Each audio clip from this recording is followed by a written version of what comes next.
पुरुषोत्तमम। आज जो डिस्कशन करूंगा भक्त को लेकर के, बोलते हैं अगर भक्त बनना है तो मजबूत बनना पड़ेगा, सख्त बनना पड़ेगा, मजबूत बनना पड़ेगा। ये भक्त कैसे होते हैं? जिसके हृदय में भक्ति हो वही भक्त है। भक्ति अगर नहीं है तो भक्त नहीं है। भक्ति कहाँ से आती है? एकांत की टान से आती है। हम किसी को लॉप करते हैं तो उससे पहले हम उसको श्रद्धा करना शुरू करते हैं। ये श्रद्धा आते कहाँ से हैं? उसके साथ हम उठते हैं, बैठते हैं और उनके संस्कार को जब हम जीवन में अंधे की तरह बिना कुछ सोच समझे, जब हम अच्छे संस्कार को जब हम अंधे की तरह बिना प्रश्न किए जब करना शुरू कर देते हैं तो हमारे अंदर एक वास्तविक शक्ति, वास्तविक अनुभूति, वास्तविक ज्ञान का उदय होता है। और जैसे जैसे हमारे अंदर वही आदर्श या आइडियल के प्रति हमारी भक्ति बढ़ती जाती है और भक्ति एक समय जाकर के जब ये गाढ़ा होता है तभी उसमें से प्रेम का उदय होता है। जैसे गन्ने का रस जलाते जलाते गुड़ बनता है, गुड़ को भी और जब इसको जलाया जाता है तो चीनी बनता है, चीनी को भी और जलाया जाए वो मिश्री बनते हैं, मिश्री को और जलाया जाए तो वो ताल मिश्री बनते हैं, उसको और जलाया जाए तो वो सीता मिश्री बनते हैं, उसको और जलाया जाए तो या राम मिश्री या दयाल मिश्री के रूप में वो बनते हैं।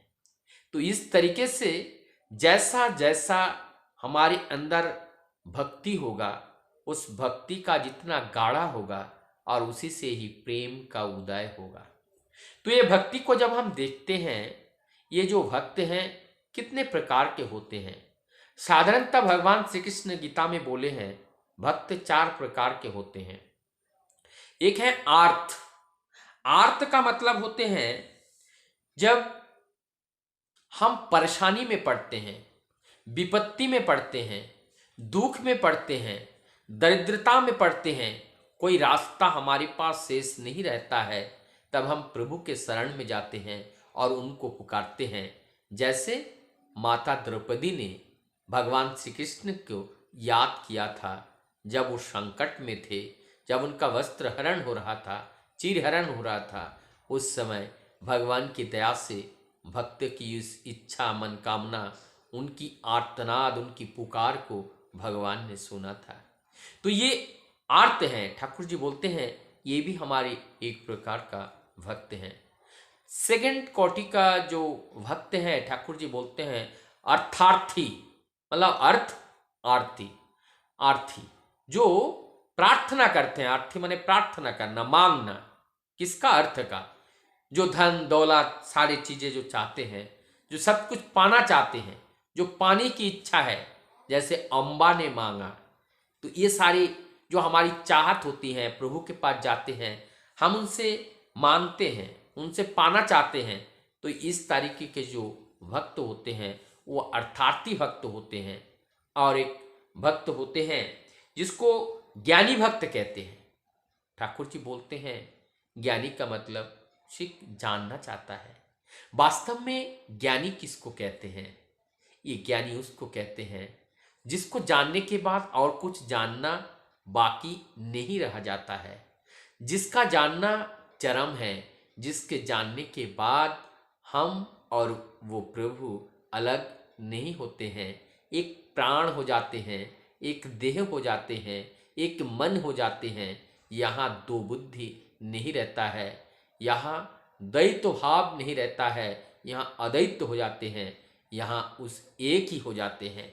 तो ये जो ज्ञानी भक्त हैं जिसने सब कुछ जान लिया, कारण के कारण पुरुष को जान लिया, उस ब्रह्म को जान लिया, तो इसका मतलब वो ब्रह्मलीन हो जाते हैं। ठाकुर जी बोलते हैं यही हमारी पसंद है और यही हमारा श्रेष्ठ भक्त है। और जो चतुर्थ जो भक्त हैं बोलते हैं कि जिज्ञासु भक्त हैं, जो हमारे पास आते हैं जानने के लिए, ये भी ठाकुर जी बोलते हैं बहुत ही अच्छे हैं। जिसके मन में जानने का जिज्ञासा रहता है, निरंतर जानना चाहता है, ये भी अच्छा है। ठाकुर जी बोलते हैं कि इसमें से सबसे जो भक्त, जो हमारा प्रिय भक्त तो सभी हैं, लेकिन ठाकुर जी बोलते हैं इसमें जो ज्ञानी भक्त हैं ये हमारे सबसे प्रिय होते हैं, क्योंकि ज्ञानी भक्त का और कुछ नहीं चाहता है, उस परम आनंद को पाना चाहता है, उस परम कारण को जानना चाहता है, जिसके जानने के बाद दुनिया में जानने का और कुछ बाकी नहीं रहता है। इसका मतलब ज्ञानी भक्त ही वास्तव में उस परम सत्ता, जहाँ से इस शरीर को हमने पाए हैं, और उस परम सत्ता को जानने के लिए ही वो आतुर रहते हैं। सबसे पहले तो वो अपने आप को जानते हैं, और अपने आप को जानने के माध्यम से ही वो परम पिता को ही जान लेते हैं। तो सबसे ये जो ज्ञानी भक्त हैं ये श्रेष्ठतम भक्त हैं।